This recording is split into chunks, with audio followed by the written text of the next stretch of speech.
Good morning दोस्तों। कैसे हैं आप सभी? हम उम्मीद करते होंगे अच्छे होंगे। और आज हम आप सबों के लिए जो आपका संस्कृत का ठीक है क्लास 10th का जो संस्कृत का 7वां पाठ है, ठीक है 7वां पाठ है, अर्थात 7वां जो अध्याय है उसको हम लेकर के आ गए हैं, जिसका नाम है नीति श्लोका। नीति श्लोका कहने का अर्थ हो गया ठीक है नीति के श्लोक। ठीक है, इस तरह से आपको यहाँ पे बताए गए हैं। इस पाठ में हम जानेंगे बहुत सारी चीज़ों को। इसे जानेंगे कि नरक के कितने द्वार होते हैं, इसमें पढ़ेंगे कि दोष किसे कहते हैं, दोष कितने प्रकार के होते हैं। ये पाठ महाभारत के द्वारा ही का संकलित किया गया है, जिसके रचयिता हैं महात्मा विदुर। क्योंकि यह जो बात है उस समय की बात कहा गया है जब महाभारत ठीक है मतलब युद्ध का आरंभ होने वाला था। उस समय की गतिविधियों के बारे में बताया गया है। जैसे मान लीजिए युद्ध होने वाला था, जो ही उसी समय जो धृतराष्ट्र थे ठीक है वो क्या करते हैं, जो उनके मंत्री थे जिनका नाम था विदुर, उनसे क्या करते हैं प्रश्न करते पूछते हैं कि युद्ध में आखिर क्या क्या होगा। क्योंकि जो महात्मा विदुर थे सब कुछ जानते थे, इसलिए उनसे पूछते हैं कि क्या कैसा युद्ध होगा, क्या परिणाम होगा। तो उसको जो अच्छे से जो उत्तर देते हैं, समुचित उत्तर कौन देते हैं, तो महात्मा विदुर देते हैं। ठीक है, इसलिए उन्हीं का नीति के रूप में का यह पाठ को वर्णन किया गया है, लिखा गया है। देखिए चलिए हम लोग पढ़ते हैं, समझते हैं। तो आप वीडियो में बने रहिएगा, क्योंकि वीडियो को स्किप करते हैं तो पाठ आपको अच्छे समझ में आएगा। क्योंकि हर एक चीज़ बहुत सारी चीज़ में बताया गया है। फिर बताया गया पंडित किससे कहते हैं, पंडित अर्थात विद्वान किससे कहते हैं, मूर्ख किससे कहते हैं। बहुत सारी चीज़ों को उल्लेख किया गया इस पाठ में। तो आपके लिए पढ़ाई के स्तर के अनुसार चाहे ऐसे भी देख लीजिए तो बहुत ही ज़रूरी है पढ़ना है पाठ, ठीक है, ज्ञान के माध्यम से। चलिए हम लोग पढ़ते हैं। दिया हुआ यहाँ पे दिया है कि अयम पाठ सुप्रसिद्धस्य ग्रंथस्य महाभारतस्य उद्योग पर्वन ठीक है अंश विशेष्य अध्याय 33 से 40 ठीक है रुपया मन रूप में विद्युत नीते संकलित। दिया है कि अयम पाठ है, यह जो पाठ है सुप्रसिद्धस्य सुप्रसिद्ध ग्रंथस्य ठीक है सुप्रसिद्ध ग्रंथ के महाभारतस्य महाभारत के वन वर्ग के क्या है वंश विशेष से क्या किया गया है, वंश विशेष के रूप में लिया गया है। ठीक है, किससे लिया गया है, विदुर नीति मतलब विदुर नीति से संकलित किया गया है। ठीक है, तो हमने कहा जाना कि जो पाठ है ठीक है सुप्रसिद्ध अत्यंत ही प्रसिद्ध ग्रंथ महाभारत के ठीक है उद्योग पर्व के अंश विशेष है, और यह किसे है तो विदुर नीति संकलित है। फिर यहाँ दिया है कि ठीक है युद्ध आसन ठीक है युद्ध आसन प्राय धृतराष्ट्र मंत्रीवर, जो धृतराष्ट्र है वो अपने मंत्रीवर से ठीक है जिनका मंत्रीवर का नाम क्या था विदुर, स्वचिंतस्य शांते कंचित प्रश्नांत ठीक है क्या करते हैं, प्रश्नांत मतलब प्रश्न करते हैं। किस पे कैसे प्रश्न करते हैं, तो नीति विषयकांत क्या तो कर रहे हैं हमका नीति विषयकांत ठीक है पृछन्ति, माने जो यहाँ बोला गया ठीक है जो आपका धृतराष्ट्र है ठीक है युद्ध को आसन देकर मतलब युद्ध को ना जब होने वाला था उस चीज़ को देख करके जो उनके मंत्रीवर थे ठीक है उन मंत्रीवन से क्या करते हैं, अपने मन की शांति के लिए स्वचिंतस्य शांति मैंने अपने मन के चिंतन के लिए ठीक है अपने मन के शांति के लिए कंचित मतलब कुछ क्या करते हैं, प्रशांत मतलब प्रश्न क्या करते हैं, नीति विषयकान नीति विषय पर क्या करते हैं, पिछंती मतलब पूछते हैं। फिर दिया कि यहाँ दिया गया ना कि तेसाम समुची उत्तरम, तेसाम जिसका समुची उत्तर ठीक है जो समुची उत्तर मन सही से जो उत्तर विदुर ठीक है ददाती, जो विदुर थे महात्मा विदुर थे क्या करते हैं उसका उत्तर देते हैं। तदेव प्रश्न उत्तरम ठीक है तदेव प्रश्न न उत्तरम रूपम ग्रंथन न ग्रंथन रत्नम विदुर नीति, वह जो प्रश्न उत्तर था ठीक है वह ग्रंथ का रत्न के रूप में था और विदुर नीति का था। ठीक है, वो मतलब जिस प्रकार जो प्रश्न और जो उत्तर दिया जा रहा था वो एक ग्रंथ रत्न के रूप में कहा है, विदुर नीति के रूप में दिया गया है। ठीक है, करे कि इयमपि ठीक है भगवद गीता महात्मा न महाभारत अस्या ठीक है गंगेपि स्वतंत्रता ग्रंथ रूप वर्तते। इयमपि मन जिस प्रकार जो भगवद गीता है वो महाभारत का एक का है आपका अंश विशेष मतलब महाभारत का ही एक अंश विशेष है, फिर भी एक तरह से क्या है वो स्वतंत्र ग्रंथ है। तो उसी प्रकार जो आपका विदुर नीति है वो भी विदुर नीति का है, वो भी एक महाभारत का ही अंश है। और उसके साथ साथ क्या आपका है वो जो आपका क्या है एक तरह से, वो भी एक तरह से आपका क्या है, स्वतंत्र ग्रंथ है। ठीक है, मतलब जिस प्रकार आपका जो महाभारत का ही अंश का आपका भगवत गीता है, और भगवत गीता होने के साथ वो का एक तरह से उसका जो अंश विशेष का मतलब अपना एक अलग ग्रंथ, मतलब स्वतंत्र रूप से मतलब अपना एक अलग ग्रंथ बनाता है। उसी प्रकार आपका जो विदुर नीति है वो भी मतलब महाभारत के पाठ होते हुए भी एक तरह से क्या है, वो स्वतंत्र ग्रंथ है। तो ये हमने पढ़ लिया। आगे हम लोग देखते हैं, आगे दिया है कि अब श्लोक समझते हैं। श्लोक का दिया हुआ है, श्लोक में दिया कि यस्य कीर्तम, ठीक है, कीर्तम न विघंति शीत उष्मा भयम रति समृद्धि असमृद्धि व स वै पंडित उच्यते। यश मतलब जिसका, कृत्य मतलब कार्य, न मतलब नहीं, विघ्नति मतलब का बाधित होता है, जिसका कार्य बाधित नहीं होता है। हम देखिए लिखा गया है, ठीक है, यश कृत, ठीक है, कृत्यम न विघंति। यश मतलब जिसका, कृत्य मतलब कार्य, न मतलब नहीं, ठीक है, विघंति मतलब बाधित होता है।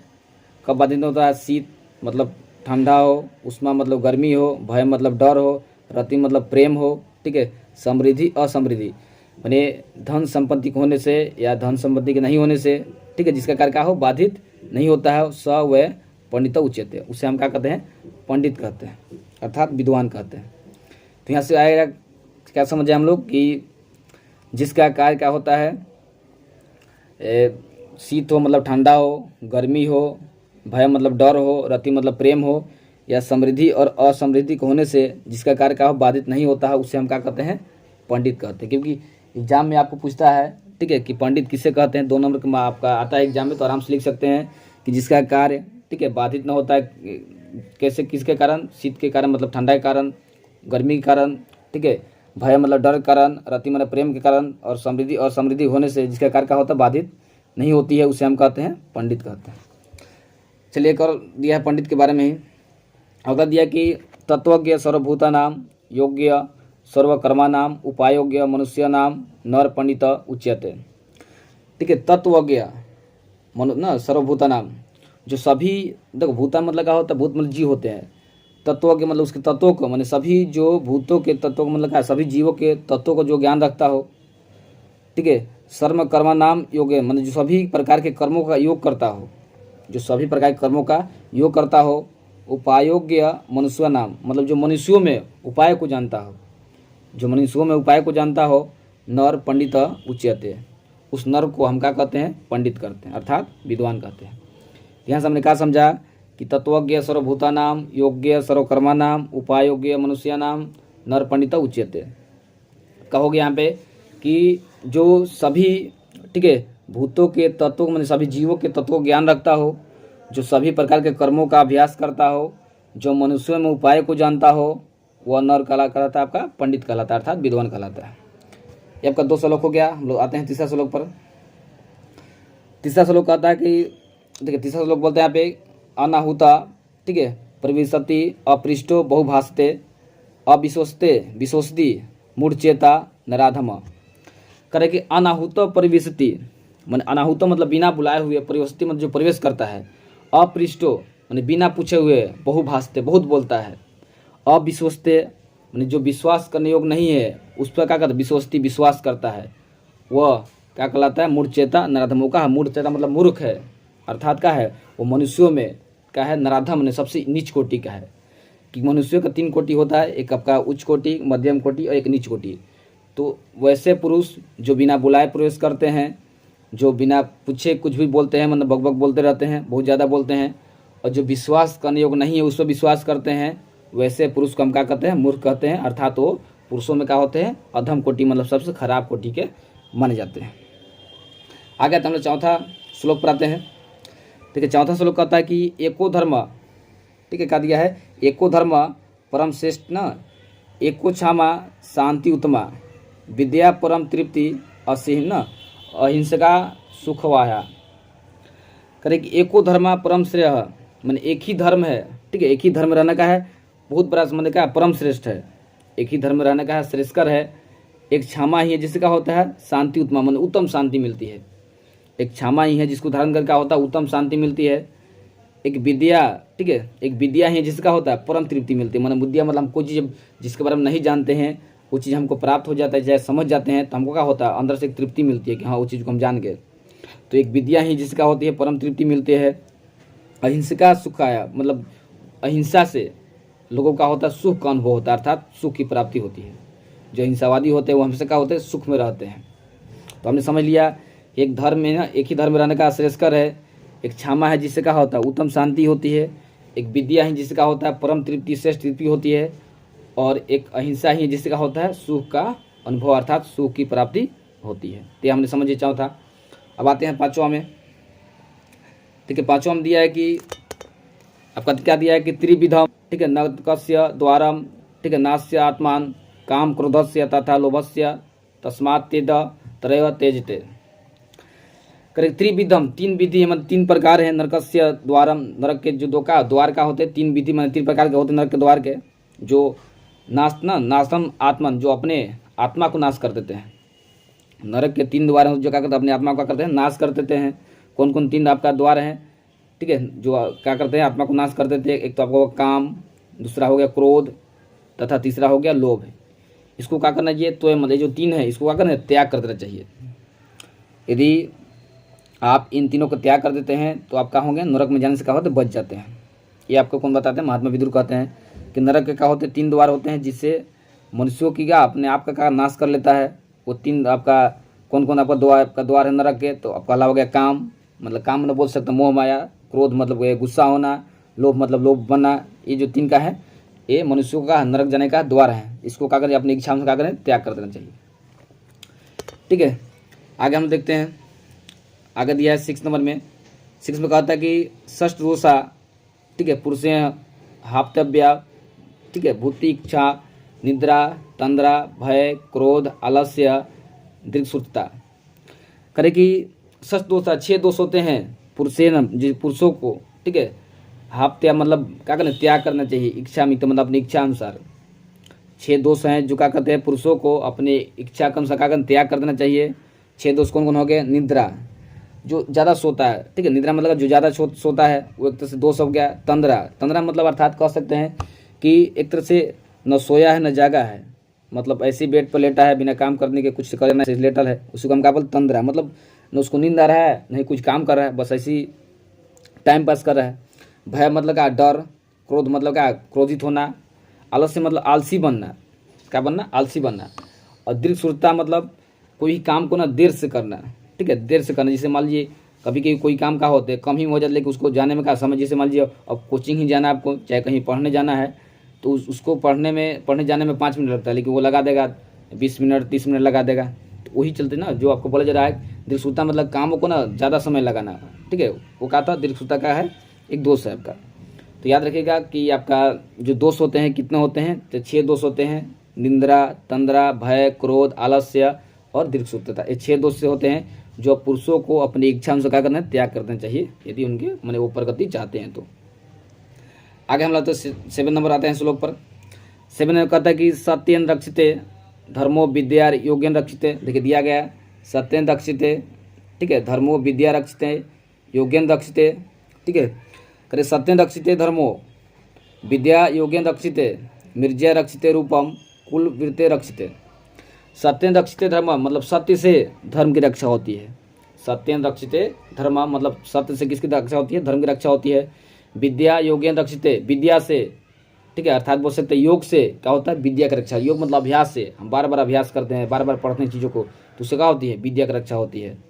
मिर्जा रक्षते रूपम, मिर्जा अर्थात बोल सकते हैं एक तरह से उपटन बोलते हैं, जो मतलब है लोग चेहरे पर लगाते हैं, एक बोल सकते क्रीम के रूप में, ठीक है।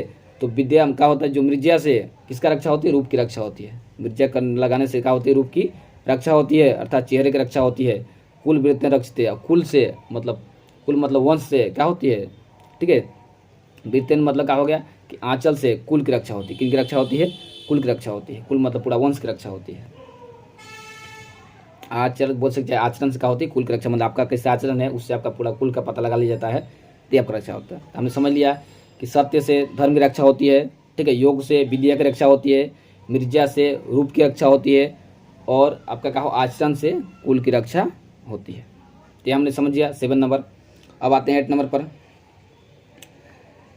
8 नंबर दिया हुआ है, करे कि सुलभा पुरुषा राजन सत्ता प्रियवादिन अप्रियस्य तु पत्स्य वक्ता श्रोक्ता च दुर्लभ।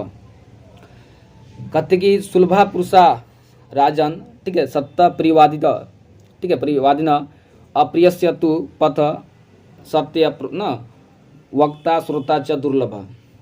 करके हे राजन, ठीक है, सुलभ, जो सुलभ माने सुलभ बोलने वाला, ठीक है, सुलभा पुरुष राजन माने सुलभ बोलने वाला, और सत्यम प्रियवादी हमेशा, सत्य मतलब हमेशा प्रिय बोलने वाला पुरुष का होते हैं, सुलभता मतलब आसानी से प्राप्त हो जाते हैं। हे राजन बोलते हैं कि हे राजन, ठीक है, हम बोला गया कि हे राजन, क्या बोलते हैं कि हे राजन, कि सतत प्रिय बोलना, हमेशा प्रिय बोलने वाला जो पुरुष होते हैं वो क्या होते हैं, सुलभा मतलब आसानी से मिल जाते हैं, क्या होते हैं, आसानी से मिल जाते हैं। जो क्या होते हैं मतलब हमेशा प्रिय बोलते हैं वो पुरुष का होता है, आसानी से मिल जाते हैं। लेकिन बोलते हैं कि अप्रिय से तू, ठीक है, पथ से सत्य प्रोक्ता श्रोता च दुर्लभ। लेकिन अप्रिय बोलने वाला और सत्य बोलने वाला, ठीक है, वक्ता मतलब क्या, बोलने वाला, श्रोता मतलब सुनने वाला, ठीक है, च मतलब और, क्या होते हैं, दुर्लभ होते हैं। यहाँ बोला जा रहा है कि अप्रिय, ठीक है, बोलने वाला और सत्य बोलने वाला, ठीक है, अप्रिय और सत्य, ठीक है, बोलने वाला, वक्ता मतलब क्या होता है, बोलने वाला, श्रोता मतलब सुनने वाला, दोनों का है दुर्लभ है, मतलब हाल ही आपको मिलते नहीं है, आसानी से नहीं मिलते हैं। इसका अर्थ क्या हो गया, बोलते कि हे राजन, ठीक है, सतत प्रिय बोलना मैंने हमेशा प्रिय बोलने वाला पुरुष का होते हैं, सुलभता मैंने आसानी से प्राप्त हो जाते हैं। लेकिन अप्रिय और सत्य, ठीक है, बोलने वाला और सुनने वाला दोनों का होते हैं दुर्बल होते हैं, दुर्लभ मतलब का हाल ही मिलते नहीं हैं। आगे देखिए, आगे दिया हुआ है 8 नंबर कहता है कि पूजनीय महाभाग, ठीक है, पुण्य च गृहदीप्त्य स्त्रियो श्रिय गृह, ठीक है, अस्मात् रक्षत्य विशेषत। कि पूजनीय, ठीक है, पूजनीय है महाभाग, ठीक है, पुण्य, ठीक है, गृहदीप्त स्त्रियों मतलब करेगी क्या, स्त्रियाँ जो है पूजनीय है, महाभाग मतलब महान भाग वाली है, पुण्य देने वाली है, ठीक है, पुण्य मतलब पुण्य देने वाली है, गृहदीप्त घर की का दीपक है स्त्रियाँ, ठीक है, श्रियो गृह मतलब घर की का श्रृंगार है, इसलिए, ठीक है, अस्मात् रक्षित विशेषत, इसलिए हम लोग को विशेष रूप से उन स्त्रियों क्या करना चाहिए, रक्षा करना चाहिए, क्या करना चाहिए, रक्षा करना चाहिए। तो हमने क्या पढ़ लिया कि पूजनीय, जो स्त्रियाँ क्या पूजनीय है, महाभाग मतलब महान भाग वाली है, ठीक है। फिर दिया है कि पुण्य च मतलब पुण्य को देने वाली है, गृहदीप्त घर की क्या है, दीपक है, घर की दीपक है, ठीक है, श्रियो गृह जो घर की क्या है, श्री मतलब घर की श्रृंगार है, इसलिए हम लोग को क्या करना चाहिए, इनके विशेष रूप से रक्षा करनी चाहिए। आगे देखते हैं हम लोग, आपका लास्ट दिया हुआ है कि अकीर्ति विनयो हंति हंते अनर्थ पराक्रम हंति नित्यम क्षमा, ठीक है, क्रोध